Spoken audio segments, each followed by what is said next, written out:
Ada kata-kata yang sering kita dengar, hubbul watan minal iman.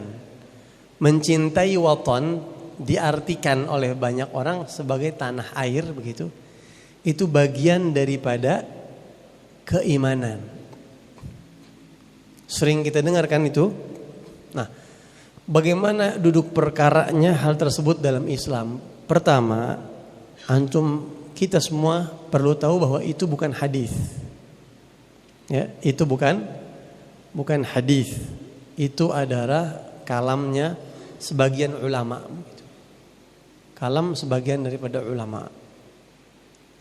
Saya sendiri ma'ata'akkad, enggak bisa memastikan siapa yang mengucapkannya. Ada yang mengatakan ulama dari Indonesia, seorang kiai begitu, atau dari luar. Wallahu a'lam. Mungkin bisa dipastikan. Tapi siapapun yang berbicara itu, yang jelas itu bukan sabda Nabi Muhammad SAW. Yang kedua, watan itu apa sih? Sebagian besar dari kita memahami watan itu adalah tempat tumpah darah, tempat kita lahir, padahal bukan, belum tentu. Atau sebagian lagi memahami watan itu adalah negara. Bisa sih dalam bahasa Arab watan itu negara. Tapi sebenarnya watan itu adalah tempat di mana kita di situ berpijak, tinggal menetap, menjadi warga situ. Itu watan kita. Walaupun kita bukan kelahiran situ, walaupun kita bukan orang asli situ, gitu ya. Nah, tapi apa hukumnya hubbul watan, mencintai tempat tinggal kita sendiri itu apa?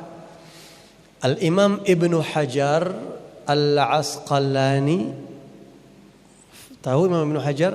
Beliau adalah julukannya Amirul Mu'minina fil Hadis, sultannya para ahli hadis. Seolah-olah ulama hadis itu di masanya khususnya beliau ini Amirul Mu'minin. Dan beliau adalah orang yang mensyarahkan, menguraikan kitab Sahihul Bukhari. Hampir bisa dipastikan siapapun yang mau baca kitab Sahih Bukhari, mau mempelajari, mau mengkaji, tidak bisa lepas dari kitab karya Imam Ibnu Hajar yang berjudul Fathul Bari fi Syarhi Sahihul Bukhari. Itu uraian kitab Sahih Bukhari. Karena Sahih Bukhari itu maknanya dalam dan ada nama-nama orang, mata rantai hadisnya perlu dijelaskan orangnya. Yang mengurai itu semua Al-Imam Ibnu Hajar. Sehingga ulama mengatakan la hijrata ba'dal fath. Setelah lahir kitab Fathul Bari yang ditulis oleh Ibnu Hajar, sudah cukup kalau kita tidak hijrah kepada kitab yang lain untuk memahami Sahih Bukhari. Cukup pegang kitab itu aja. Begitu. Ini Imam Ibnu Hajar hafal ratusan ribu hadis dan mata rantai sanadnya, dan hafal sejarah setiap orangnya. Kayaknya gini hari udah nggak ada tuh orang kayak begitu. Kalaupun ada bisa dihitung pakai jari mungkin ya, sangat minim. Wallahu a'lam zaman sekarang. Nah, Imam Ibnu Hajar di dalam kitab Fathul Bari tersebut, Syarah Sahih Al-Bukhari, menjelaskan ketika menguraikan hadis yang berbunyi au ma ma'na kana Nabi sallallahu alaihi wasallam idza qadima min safar. Nabi Muhammad SAW itu apabila datang dari perjalanan, Nabi musafir, kemudian ketika Nabi pulang, fa absara darajatil Madinah. Kemudian saat perjalanan pulang, Nabi melihat dataran-dataran Madinah, bukit-bukitnya Madinah. Kalau udah mulai kelihatan tuh Madinah kelihatan begitu kira-kira, maka Nabi SAW awda'a naqatahu wa in kanat dabbatan harrakaha. Maka Nabi mempercepat tunggangannya. Di apa namanya ya? Di apa namanya itu? Jadi tadinya orang perjalanan jauh, ibaratnya tuh semakin dekat ngelihat Madinah tuh semakin semangat, antusias. Ayo pulang, udah dikit lagi nyampe.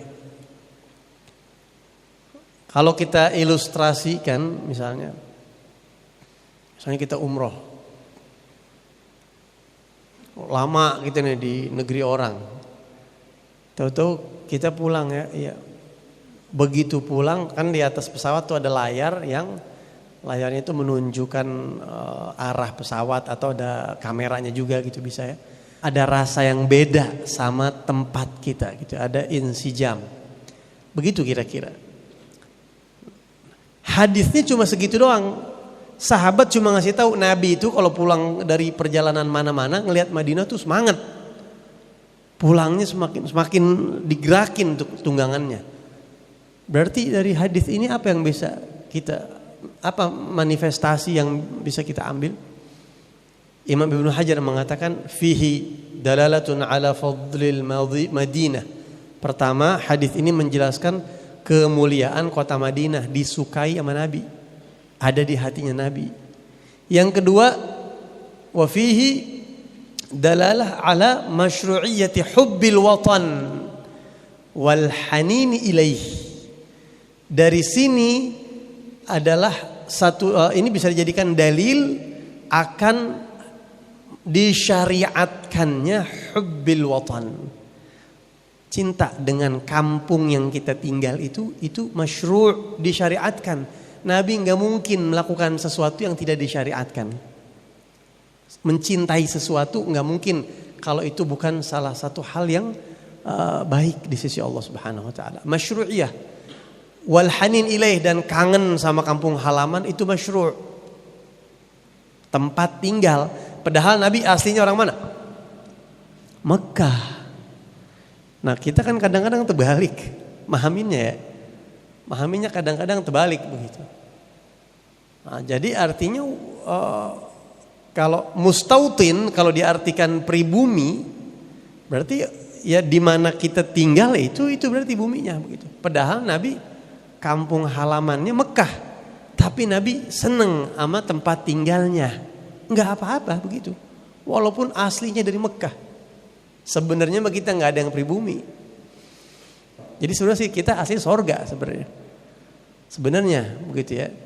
Di sini kita semuanya numpang transit bentaran doang. Habis itu kita tinggalin di dunia. Begitu. Makanya silahkan suka sama kampung halaman, tapi jangan sampai ngorbanin agama. Lihat sahabat Nabi. Mereka ngorbanin kampung halaman demi agama, hijrah. Kalau memang tabrakan antara di kampung halaman agama saya jadi korban, lebih baik saya tinggalin, saya korbanin kampung halaman. Begitu ya. Nah, mustautin adalah orang yang sudah menetap di satu daerah, di satu tempat, dan dia bukan mukim. Makanya kalau orang dulu bilang santri mukim, lu mukim di mana lu? Gitu. Kalau mukim tuh cepat atau lambat dia bakal balik. Mau setahun, mau 2 tahun dia balik karena dia tidak niat menetap di situ. Paham ini kira-kira? Sebenarnya mengaji nggak usah banyak-banyak ya, segitu aja masya Allah banget itu udah ntar kalau bulan depan ditanya lagi udah lupa lagi tuh, segitu aja tuh. Nggak usah nungguin bulan depan iftar malam ditanya lupa gitu.